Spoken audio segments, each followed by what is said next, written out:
Hola oyentes de Radio Sefarad, volvemos a conectar con el historiador Ricardo López Gottig para hablar de las edades del totalitarismo. ¿Qué tal, Ricardo? Hola, buen día, Jorge, ¿cómo estás? Muy bien, habíamos hablado especialmente en las últimas entregas bastante de lo que pasó durante la Segunda Guerra Mundial, donde teníamos muy claramente identificado quién era el malo de la película.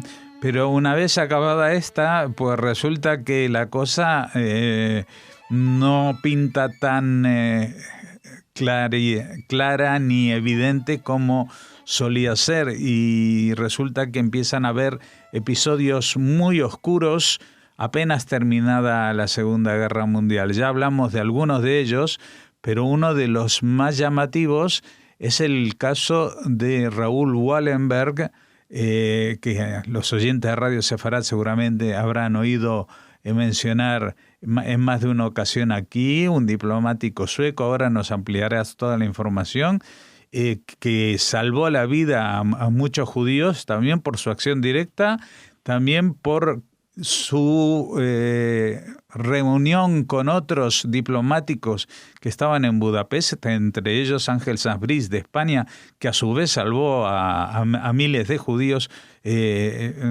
Pues se puso en marcha una maquinaria para salvar judíos, pero cuando finalmente acabó la guerra entraron los soviéticos y en vez de elevarlo como un héroe, pues lo hicieron desaparecer. Cuéntanos todo lo que se pueda contar, porque hay algunos capítulos finales que desconocemos, ¿no? Efectivamente, lo que ocurre en Hungría es que mientras estaba el régimen del almirante Horthy, que era un aliado del Eje durante la Segunda Guerra Mundial, no se produjo la deportación de judíos a los campos de exterminio.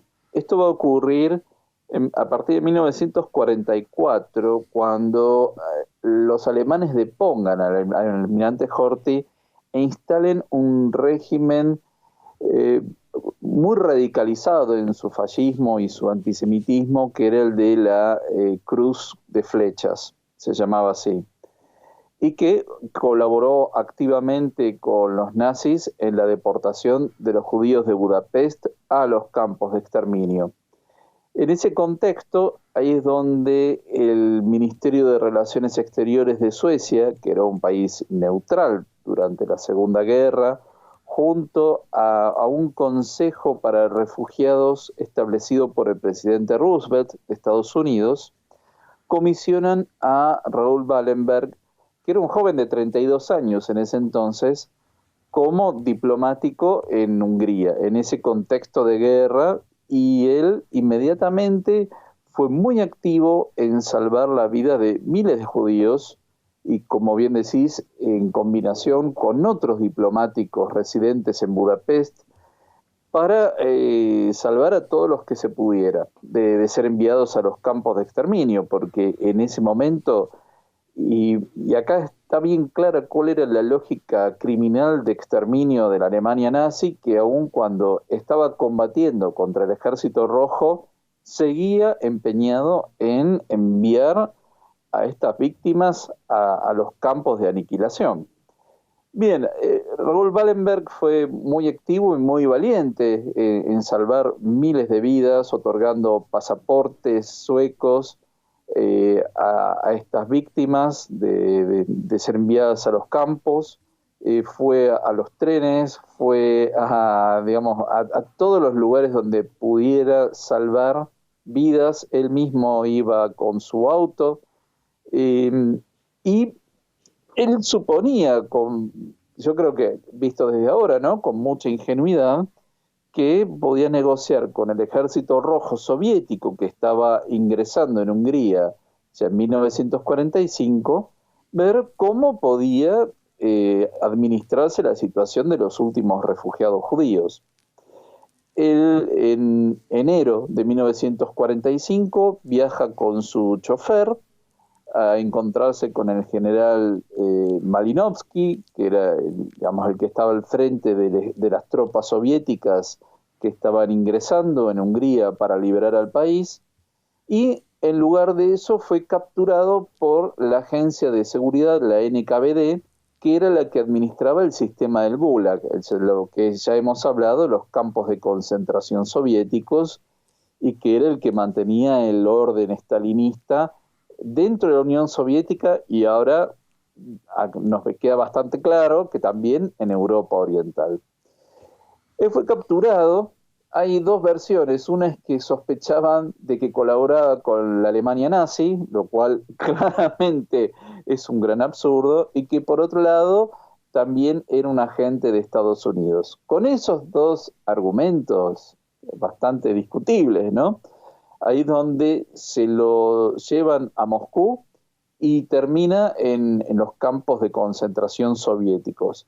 No sabemos dónde, no sabemos cuándo murió, porque estas fueron órdenes directas de Stalin para capturarlo y retenerlo ahí. Suecia reclamó, pero fijémonos la completa arbitrariedad e impunidad de Stalin ya a nivel internacional, que él podía capturar a un diplomático de otro país, llevárselo y tenerlo cautivo sin saber cuál era su paradero, sin que pudiéramos saber de qué lo acusaban. Obviamente no tuvo ningún tipo de proceso judicial ni nada parecido. Muchos años después de la muerte de Stalin, la Unión Soviética reconoce que Wallenberg había estado detenido en los campos de concentración soviéticos y que da la fecha de 1947.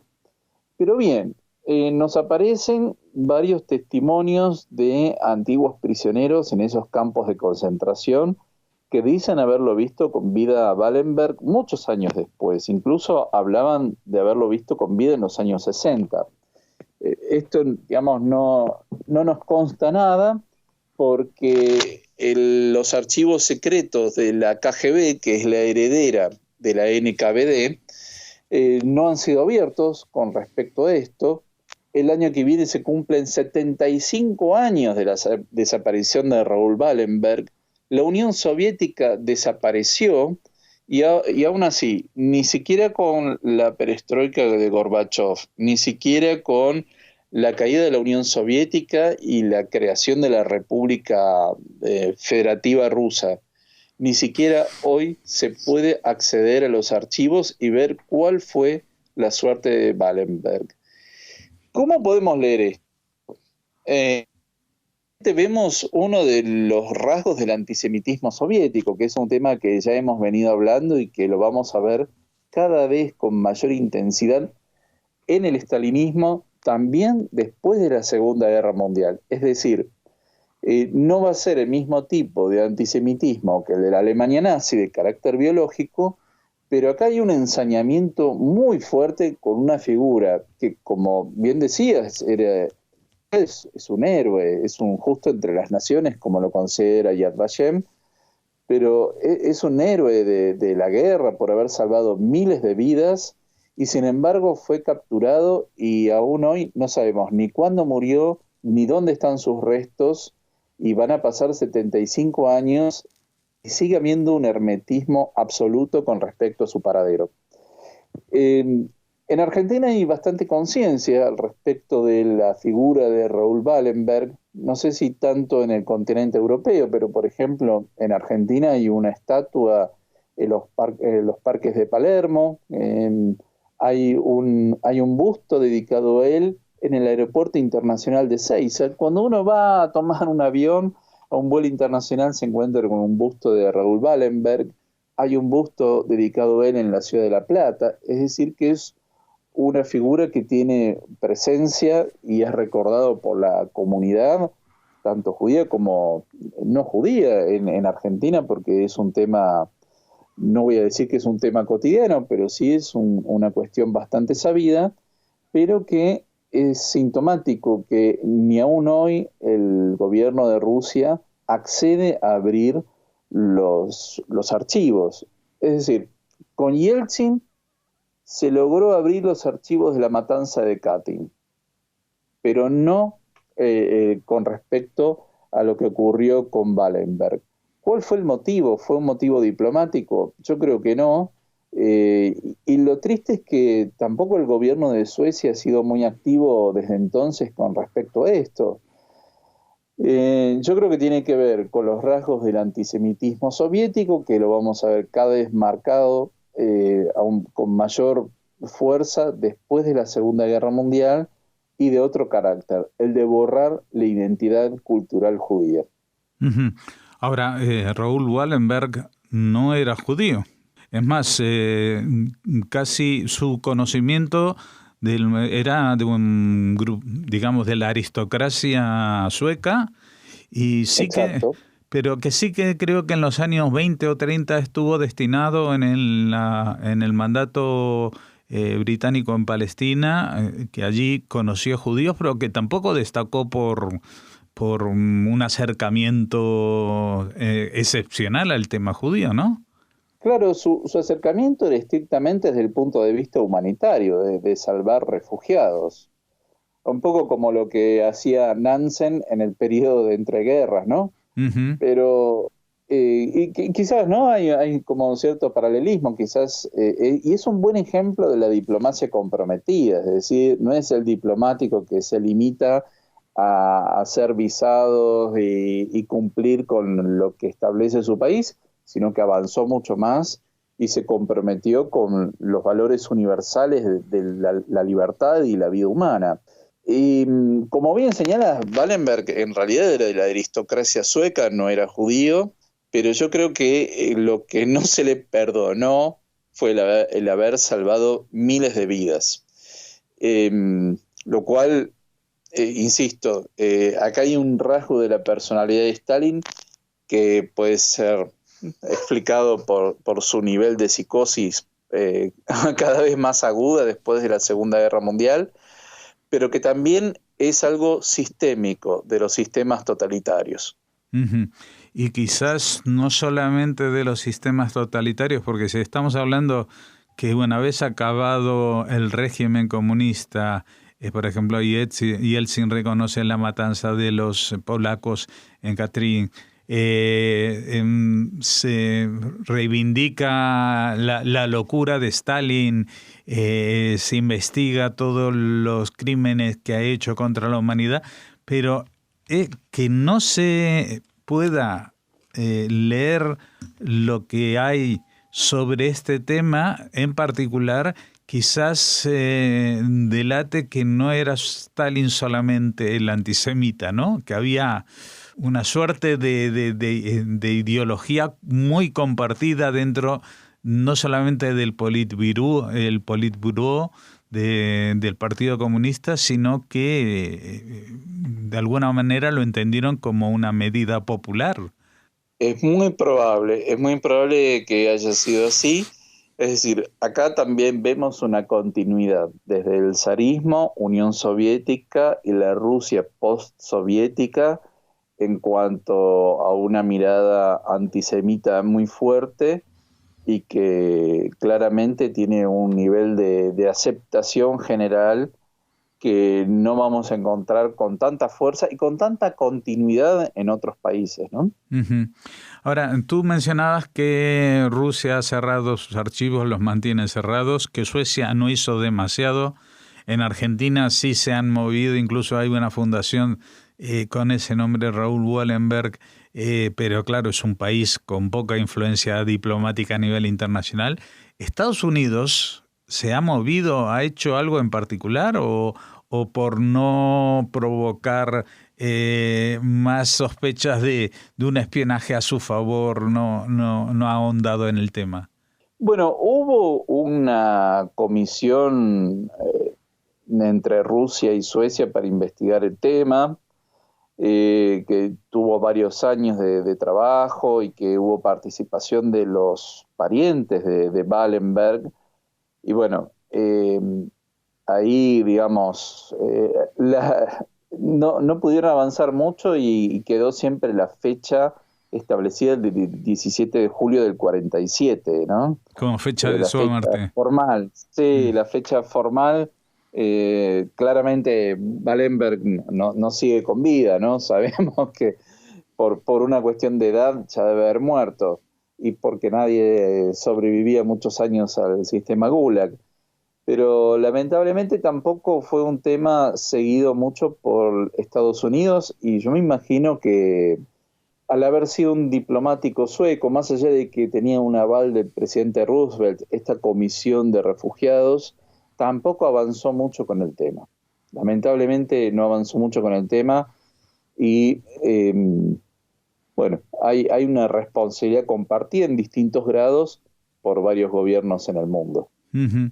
Bueno, este es un capítulo que está enmarcado en una época, en un contexto de que ya se notan los primeros compases de la Guerra Fría, pero que no tiene nada que ver con esa Guerra Fría. Aquí no se habla de Wallenberg en términos de un sistema capitalista contra un sistema comunista, ni siquiera la lucha por los restos de los, por ejemplo, los científicos nazis, que eso sí se va a dar entre las potencias estas, sino de un personaje que fuera de este contexto de héroe de los judíos, de justo entre las naciones, pues ha pasado sin pena ni gloria, por decirlo de alguna manera.